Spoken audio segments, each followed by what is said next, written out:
नमस्कार मित्रों। कल एक बहुत दुखद खबर हमारे देश के लिए था जब हमारा पूर्व राष्ट्रपति प्रणब मुखर्जी का देहांत हुआ। आप सबको पता है कि बहुत दिनों से असुस्थ थे और हॉस्पिटल में एडमिट थे और उनका देहांत हुआ। और देहांत होने के बाद ब्रेकिंग न्यूज़ में आया, हर जगह आया, लेकिन एक चीज़ मेरा समझ में ये आया नहीं है कि इतनी बड़ी नेता देश की, इतना प्रखर पुरुष, इतनी बड़ी इकोनॉमिस्ट और कांग्रेस का इतना सीनियर नेता, जो कि अगर कहा जाए कि कांग्रेस पार्टी में सबसे ज़्यादा पावरफुल पर्सन, जिसको प्रधानमंत्री पद की योग्यता जिनके पास सबसे ज़्यादा था, उनको वो सुजग मिला नहीं। क्यों नहीं मिला, ये कांग्रेस में भी सबको पता है, मेरे को भी पता है, सबको पता है, पूरे देश को पता है। खैर, नरेंद्र मोदी जी जब प्रधानमंत्री बने, उनके टेन्योर में प्रणब मुखर्जी जी राष्ट्रपति बने, उनको भारत रत्न मिला। मेरा उनके साथ कई बार पत्रकार के नाते बाहर जाने का मौका मिला है। कई बार देश में भी नालंदा यूनिवर्सिटी हो या बेंगलोर में हो या 4-5 जगह मैंने गया था उनके साथ। उनको करीब से, बहुत ज़्यादा तो करीब नहीं, लेकिन उनको करीब से देखने का मेरे को मौका मिला है। और मैंने देखा है कि कितना वो शांत है और कितना उनका जो ब्रेन है कितना शार्प है। और मैंने देखा है कि हर मोमेंट को, हर सिचुएशन को हाउ ही टैकल्स। जब हम लोग एयरफोर्स फ्लाइट में जाते हैं और वो हम लोगों को 2 मिनट 5 मिनट के लिए बुलाते हैं जस्ट टू चिट चैट कि क्या हो रहा है, क्या नहीं हो रहा है, या हम लोगों का मन में कोई ऐसा सवाल आता है कि हम पूछ लें कि भाई। तो मैंने देखा कि जब उनकी देहांत हुआ, मैंने सोचा कि ये जो 24/7 चैनल से, मेरे को लगा शायद वही चलता रहेगा कल।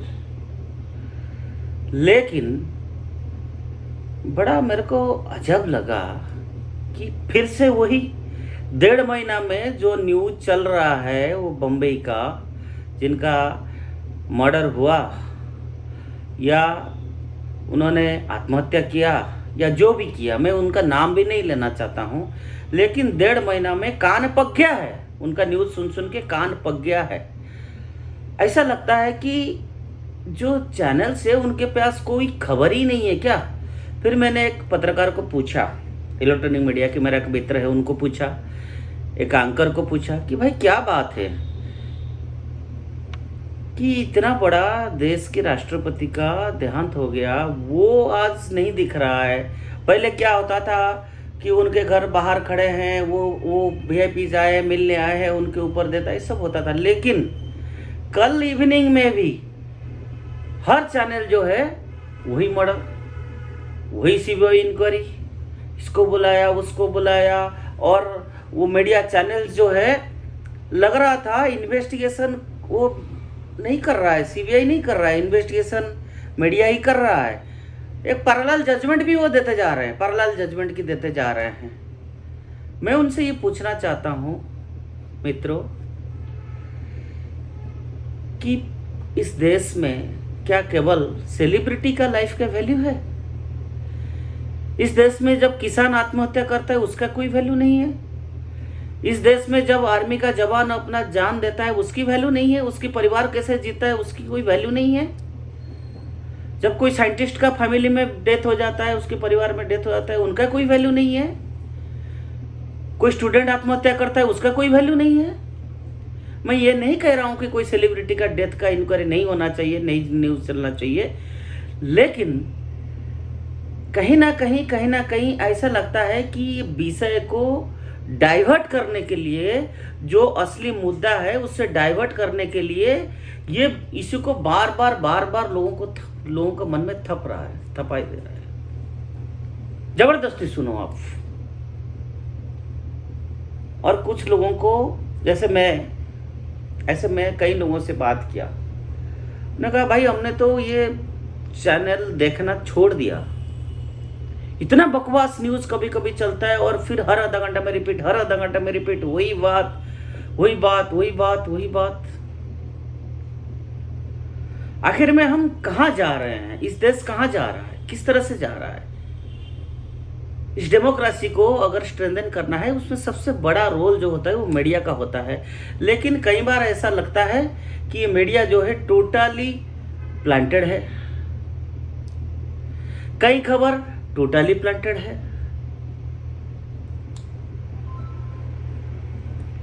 दुख भी लगता है। डॉक्टर अब्दुल कलाम ने कई बार कहते हैं अपना भाषण में कि हमारा दुर्भाग्य है कि इस देश में जब कोई किसान सबसे बढ़िया फसल करता है, या कोई साइंटिस्ट बहुत बड़ा इनोवेशन करता है या डिस्कवरी करता है, या कोई डॉक्टर बहुत सफलता से कोई ऑपरेशन किया है या कोई पेशेंट को अच्छा किया है, उसको तो पेज नंबर 20 में छपता है वो। लेकिन अगर कोई रेप केस होता है तो पेज नंबर 1 में छपता है। अगर कहीं मर्डर हुआ है वो पेज नंबर 1 में छपता है। मतलब सुबह उठ के फ्रेश माइंड में जब व्यक्ति अखबार खोलता है तो पहला पन्ना में इतना सारा negative negative negative news 10 minute में भर जाता है। आदमी का सुबह का जो शुरुआत होता है वो बिल्कुल नीचे चला जाता है। आदमी फ्रेश माइंड में उठता है, भगवान को प्रेयर करता है। स्वाभाविक रूप से 7 घंटा जब हम रेस्ट लेके सुबह उठते तो मन में एक ताकत आता है कि चलो आज का दिन का शुरुआत एक पॉजिटिव वे में करें। आदमी सोचता है कि ये करेंगे वो करेंगे, यहाँ जाना वहाँ जाना, ऐसे ऐसे करना। लेकिन जब अखबार पढ़ लेते हैं या चैनल को खोल देते हैं तो लगता है कि क्या हो गया, क्या करें, जीवन की क्या वैल्यू है। तो मेरा मित्रों, मेरा आप लोगों से ये अनुरोध है कि आप 24 घंटा इस न्यूज चैनल, कोई भी हो, मेरे को किसी का वो नहीं है, 24 घंटा जो आपका माइंड को अफेक्ट करने के लिए जो प्लांटेड खबरें दिया जाता है ना, आप उससे दूर रहिए और आप खुद तय करिए क्या सच है क्या सच नहीं है। आपका दिमाग में जो अच्छा लगता है, आपको जो ठीक लगता है, आप वही करिए। आपका जीवन में आपका डिसीजन अच्छा होना चाहिए। ये नहीं है कि जो बार बार आपको दिया रहा है। मैं कहूँ ये जो चैनल्स है या जो कुछ मीडिया है आज चल रहा है, they are acting like unguided missiles की तरह हमारे दिमाग में घुसते हैं, हमारा अंदर नेगेटिविटी बढ़ाता है। ऐसा लगता है कि उनका एक ही काम है, भ्रम फैलाओ समाज में, लोगों को जो है मिसगाइड करो, मिस इन्फॉर्मेशन दो। जर्नलिज्म करने का मतलब ये नहीं होता है कि आप डिसीजंस ले लेंगे। टोटल जो डिसेमिनेशन ऑफ इंफॉर्मेशन, जो इसको कहते हैं, जो proper information, good news bad news होता है, लेकिन कम से कम राइट इंफॉर्मेशन तो दीजिए। आप राइट इंफॉर्मेशन तो देते नहीं हैं और ऊपर से कोई चीज होने से पहले आप उसका जजमेंट दे देते हैं। अब ये होने वाला है, अब ऐसा होने वाला है, अब ये होने वाला है, अब ये आना है, ये आना, ऐसे ऐसे होने वाला है। क्यों? आपको ये अधिकार किसने दिया है? राइट टू फ्रीडम और राइट टू स्पीच जो आज हमारा कॉन्स्टिट्यूशन हमको दिया है, इसका मतलब तो ये नहीं है ना आप समाज में भ्रम फैला लेंगे। आप अपने आप को इंटेलेक्चुअल मान के आप जो है लोगों को मन में थोपेंगे कि मेरे को ये मर्जी है, मैं ये करूं, ये मेरा फ्रीडम है, मैं कैसे भी ड्रेस पहन के मैं रास्ते में घूमूं, ये मेरा फ्रीडम है कि मैं जो है सोशल मीडिया में या पब्लिक लाइफ में जो मर्जी कहूं, जो मर्जी करूं। ऐसा नहीं होना चाहिए। तो टाइम हैज कम, हम लोगों को बहुत कसस होना चाहिए। आज दुनिया हमारे सामने बहुत बड़ा खुल गया है। There is a huge market. कोई मीडिया का मार्केट चलाता है, कोई हेल्थ की मार्केट चलाता है। आप देखिए हमारा देश में इतना बीमार कभी कोई नहीं होता था। हम खूब घी खाते थे, खूब फल खाते थे, खूब दाल चावल खाते थे, खूब रोटी दाल कड़ी खाते थे। आज क्या कहा जा रहा है कि नहीं, ये चाय नहीं, ग्रीन चाय पीना है, चावल नहीं खाना है, शुगर हो जाएगा, रोटी खाना है, दलिया नहीं खाना है, प्रोटीन खाना है, स्प्राउट खाना है, ये नहीं खाना है, वो नहीं खाना है, ये नहीं करना है, डाइटिंग करना है। अरे बाबा, क्यों टेंशन दे रहे हो भाई? आपने जीवन को आज किया क्या? जो देश जिसका 1000 साल का इतिहास है, जो हमारा लाइफस्टाइल है, इंडियन लाइफस्टाइल है, जो इंडियन फूड है, उसी पे ही चलना है मित्रों। उसी रास्ता पे ही चलना है जहाँ पर हमारा दादाजी चलते थे। खाना वही खाना है, वही रोटी खाना है, घी लगा के खाना है, चावल खाना है, घी डाल के खाना है, दाल खाना है। भूल जाइए, बोलेंगे कि 40 साल हो गया आप दाल मत खाइए, 50 साल हो गया आप दूध मत पीजिए, लौकी मत खाइए, ये मत करिए। पूरा इंटरनेशनल जितना मल्टीनेशनल कंपनीज है, एक के बाद एक पैकिंग में बढ़िया सा दे के भेज देते हैं हमारे परिवार में। ये व्हाइट बटर, ये वो, ये फलाना बर्गर है, ये फलाना पिज़्ज़ा है। तो हमारा बच्चे जो है उसको आड़ आ जाता है, उसमें आ जाता है। बच्चे भी बड़ा क्रेज रहते हैं कि भाई लाओ भाई खाते हैं, इसको खाते हैं, उसको खाते हैं। अल्टीमेटली क्या होता है कि 15 साल, 16 साल, 17 साल, 18 साल बच्चे आज इतने मोटे मोटे हो जाते हैं। घी और बटर के नाम पे क्या उसके अंदर है वो भगवान को मालूम है। आप लोगों ने अगर खाया होगा प्योर फूड, आज भी मैं कहता हूं, जो प्योर फूड घर में बनता है ऐसे बना के खाइए। जो हमारा संस्कृति है और जीने का आधार है, जो मूलभूत भारत जिसको कहते हैं, उसी को लेके जिए। इनकी कंस्पिरेसी में मत पड़िए, भूल जाइए। कोई टेंशन लेने का जरूरत नहीं है। टेंशन लेंगे, पतला मोटा हो गया, आपको डॉक्टर का अरे बाप रे आपको तो ऐसा करना पड़ेगा, ये करना पड़ेगा, आपका ये कम हो गया, आपका वो हो गया।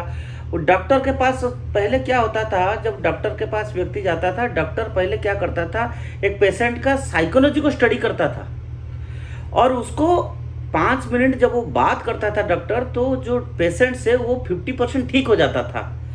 आज लेकिन प्राइवेट हॉस्पिटल्स में डॉक्टर को ये ट्रेनिंग दिया जाता है कि जो पेशेंट्स आते हैं ना 5 मिनट के अंदर, उसको मनस्थिति को ऐसे कर दीजिए कि बाप रे बाप आपको तो एडमिट करना पड़ेगा, लेकिन अभी तो बेड भी नहीं है, आपको ये टेस्ट करना है, आपको ये टेस्ट करना है, आपको ये खाना है, आपको ये नहीं करना है, आपको सोना है, आपको सोने के लिए टैबलेट खाना है, आपको उठने के लिए टैबलेट खाना है, ये करना।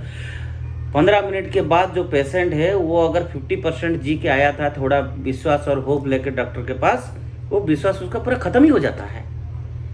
और मैं कहूँ ये पूरा का पूरा कंस्पिरेसी है, कुछ मल्टीनेशनल कंपनी का ये कंस्पिरेसी है। 4 महीना हो गया, जब से 5 महीना हो गया जब से कोविड हुआ है, तब से मैं रोज जाता हूँ, गौशाला जाता हूँ, गायों के साथ घूमता हूँ।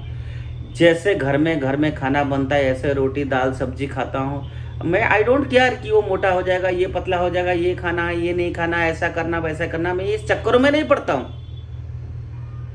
आपको अपना इम्यूनेशन पावर बढ़ना है तो उसके लिए कोई दवाई खाने का जरूरत नहीं है। सिंपल बात है। जो घर में बढ़िया चाय, अरे चाय में अदरक डालना, इलायची डालना, बड़ा इलायची डालना, तेजपत्ता डालना, ये तो हमारा बुजुर्ग भी पीते थे, हम भी पियेंगे। नींबू पानी पीना, छाछ पीना, प्रॉपर खाना खाना, बस। मेरा आप लोगों से अनुरोध है कि ये जो बाजारी जो मार्केट आज विभिन्न रूप में आया है हमारे सामने, चाहे मीडिया, चाहे हेल्थ, चाहे ऑनलाइन, चाहे ऑफलाइन, तो इस सब चक्कर से दूर रहिए। अपने तरीके से अपना जीवन को जीने का कोशिश करिए। और हाँ, याद रखिए, हम सब भारतीय हैं, हम कभी भारतीय संस्कृति को नहीं भूलेंगे, हमारा इतिहास को हम नहीं भूलेंगे। जो मुनि ऋषि परंपरा के साथ इस देश जिया है, इस देश ऐसे ही जीना चाहिए। आप देखिएगा, ये देश जो वसुधैव कुटुंबकम, the whole world is one family जिसका कल्चर है, जिस देश में जमानों से हम पेड़ को पूजा करते हैं, वृक्ष को पूजा करते हैं, नदी को पूजा करते हैं, नदी को माँ मानते हैं, जंगल को पूजा करते हैं, आज वहां से आ गए कि भाई परिवेश सुरक्षा। अरे ये देश तो 1000 सालों से परिवेश की सुरक्षा करते आ रहा है। आप क्या करेंगे?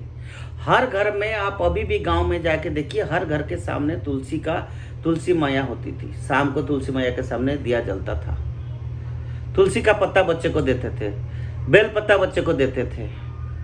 तो हमारा जो देश में अगर 12 महीना में 13 पर्व माना जाता है, और हर पर्व में आप देखेंगे, जैसे अभी ओणम था कल, ओणम में केले के पत्ते में इतनी तरह तरह की खाना होता है, आप उसमें देखेंगे किसी में भी कोई तेल मसाला नहीं होता है। You can find more than 10-15 items, चाहे आवियल कहिए, चाहे कर्ड राइस कहिए, चाहे उनका वो रेड राइस का बनता है चाहिए, चाहे गुड़ का खीर कहिए, कितना हेल्दी है। गुड़ में, वो गुड़ का खीर है, गुड़ में आयरन मिल जाता है। छाछ पीते हैं, बटर मिल्क पीते हैं, वो पेट के लिए बढ़िया होता है। उसमें कोई एक भी चीज़ नहीं होता है तो खराब होता है। तो मेरा कहने का मतलब है, जो 12 महीना में 13 पर्व है, 13 पर्व में 13 प्रकार के आइटम बनता है, वो भी महीना के हिसाब से बनता है। अगर बारिश का सीजन है तो बारिश का सीजन में जो पर्व होता है, उस पर्व बारिश का सीजन में जो जिस तरह से बीमारी आने वाला है, उसको फाइट करने के लिए क्या क्या खाना चाहिए, वो हमारा पर्व के साथ जुड़ा हुआ है। हमारा मनीषी लोगों ने कहा कि सुबह ब्राह्म मुहूर्त में हमको उठना चाहिए, सूर्योदय से पहले हमको उठना चाहिए, सूर्य प्रणाम करना चाहिए, प्राणायाम करना चाहिए, मेडिटेशन करना चाहिए, सूर्योदय से पहले हमको नहा लेना चाहिए, और फिर उसके बाद हम उठ के नाश्ता करना चाहिए हैवी, टाइम से हमको लंच करना चाहिए, सूर्यास्त से पहले हम रात को डिनर करना चाहिए। बंधु आप देखिएगा, कुछ भी किसी को कोई बीमारी कभी भी नहीं होगा।